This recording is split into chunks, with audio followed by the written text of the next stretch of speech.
With that said, though, I am going to predict the Oilers do take it 3-2. I'm actually calling a sweep for Edmonton. How about you? Ooh, I'm going to say 4 for Edmonton. I mean, I don't think Chicago has an answer for McDavid and Draisaitl. I still think that Edmonton comes away and, at the very least, wins this one 3-1.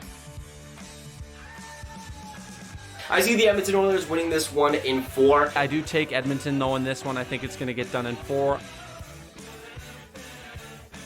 I have Oilers in 3. Yeah, I'm not going to even give them the or 4. I think Pittsburgh's going to take it in 4. Forget about that last one. Wow. You have to get up, do what they do. But that was insane. Let's not get ahead of ourselves. Come on, I make go records, baby. I'm liking this. Hello and welcome back to another episode of Hawks Recap. My name is Clay. Thank you so much for tuning in. The Blackhawks just completed playing Game 4 of their qualifying round series against the Edmonton Oilers.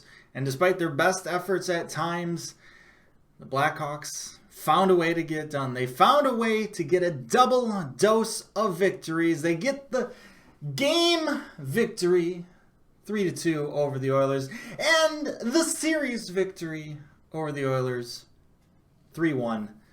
And the Blackhawks are moving on to the Sweet 16. The second time today, the 12 seed beats the 5. It's March Madness in August, baby. After a big comeback win in Game 3, snatching victory from the jaws of defeat, the Blackhawks found themselves with a glorious opportunity in Game 4 to clinch the series, to move on to the actual playoffs for the first time since 2017 against an Oilers team that were coming in with their backs against the wall. You knew they were going to come out hard. And so naturally, the Hawks give up the first goal. And just like Game 2, the Oilers' goal comes in the very first shift of the game thanks to some pretty poor defense. For those of you who are not all that familiar with defensive zone coverages and assignments, here's basically the gist of it. Typically, you have your wingers covering at the blue lines up top, and you have your centermen helping the defensemen down low. Obviously, there's intricacies and you can interchange and stuff like that, but that's typically your main assignments. Now, here's the Blackhawks. They're kind of running around a little bit, and you see a little bit of a question on who's going to go up top to cover near the blue line, and Taves said, I'm going to go do it, so he does. However, Brandon Saad seems a little confused, and he doesn't go back to replace Jonathan Taves' spot down low, and well, Archibald kind of slips down low and has a whole crap ton of ice, and McDavid sends him the puck, and he has a wide open net and buries it.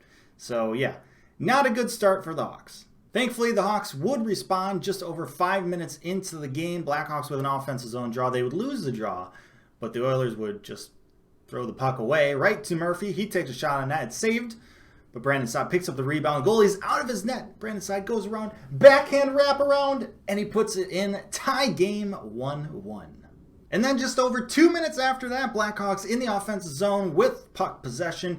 They get the puck out high. Duncan Keith, who just unleashes a slap shot, and Matthew Highmore's right in front, net front presence, gets his stick on the puck, redirects it past the goaltender, and the Hawks are up 2-1. Matthew Highmore with his second big goal in as many games. Of course, he had a pretty poor game overall in game number 3, but he made up for it with his late goal in game 3, and then also his early goal here to put the Hawks in the lead.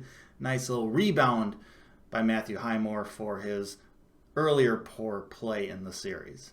So the Hawks, outside of that first shift, playing pretty well in the first period. They've got their legs under them, they're skating, they're pressuring, they're controlling the puck, they're doing everything you want them to do. And they're up 2-1, looking to go into that second period. And then, with about 5 minutes left to go in the first, things took a really bad turn for the worst. The Hawks decided that they were just going to start taking a crap ton of dumb penalties. And they do this all while knowing that the top 5 points of emphasis in their game plan is to stay out of the box. Do not let the Oilers power play on the ice. Everyone and their mothers knows this game plan. And so naturally, with 5 seconds left to go in the first period. Neutral zone face-off. Nothing's going to happen.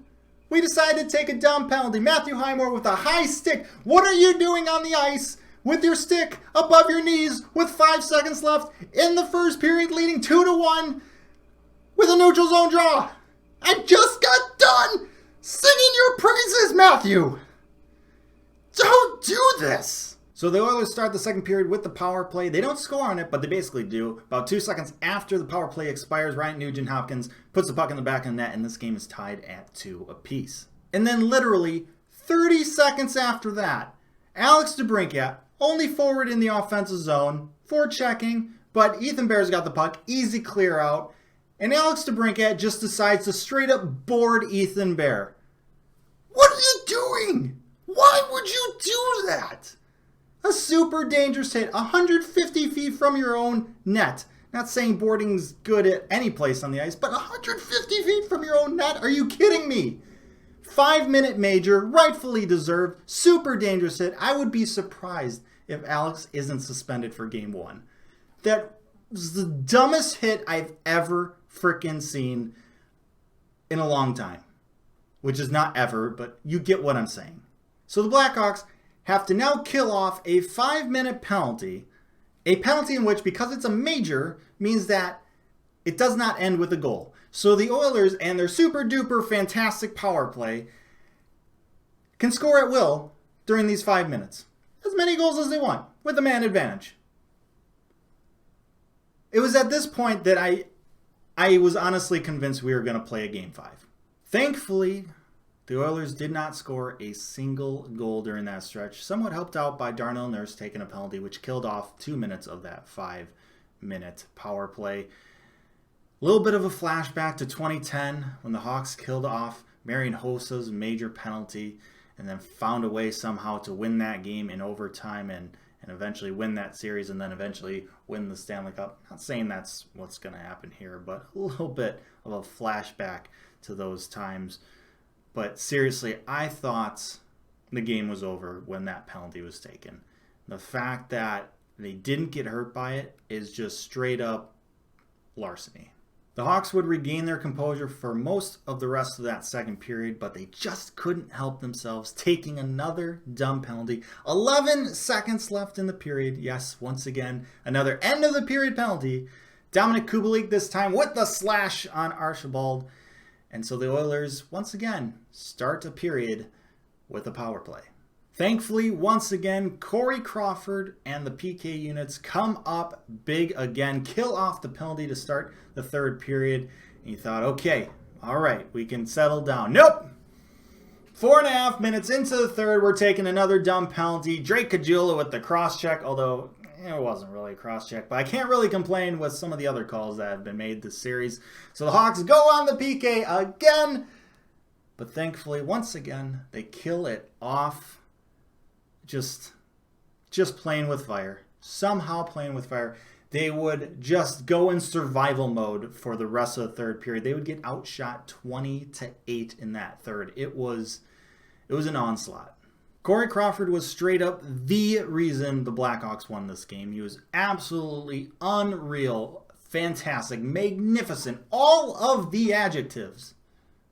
He was all that and more. 43 saves on 45 shots. He just needed a little bit of help. And thankfully, 8.5 minutes into the third period, he got that help. From the captain, from J-Bone himself. Jonathan Toews, forechecking. Outmuscles Ethan Bear. Steals the puck. Sets up Dominic Kubalik, who snipes it home. And the Hawks take a 3-2 lead. And they would shut it down from there. And by shut it down, I mean like survive from there. Lots of chances for the Oilers the rest of that period. But the Hawks would find a way to get the job done and win this game and win this series.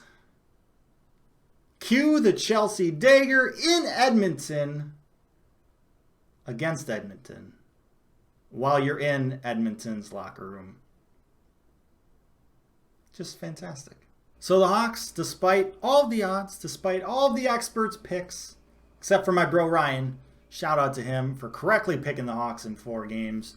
He made that prediction in the science video I did predicting this series. Check it out if you want some fun. The Hawks, 12th seed, upsets the 5th seeded Oilers to survive the qualifying round, to move on to the actual playoffs. And now because they're the 12th seed, the worst seed in the Western Conference, they have to play the top seed coming out of the round robin, which is not defined yet. That will be defined Saturday afternoon. Whoever wins the game between the Colorado Avalanche and the Vegas Golden Knights. So the Blackhawks in the next round will be playing either the Colorado Avalanche or Robin Lehner and the Vegas Golden Knights. How fun would that be? But we'll worry about that later. For now, for tonight, let's celebrate our first postseason series victory since 2015. It's been a while since we've felt these feelings, so let's enjoy them. Thank you so much for watching this episode of Hawks Recap. I really hope you enjoyed it. Let me know your thoughts down in the comments section below. Like, share, and subscribe. Appreciate that as always. But most importantly, stay safe, make good decisions, and I'll see you in the next round.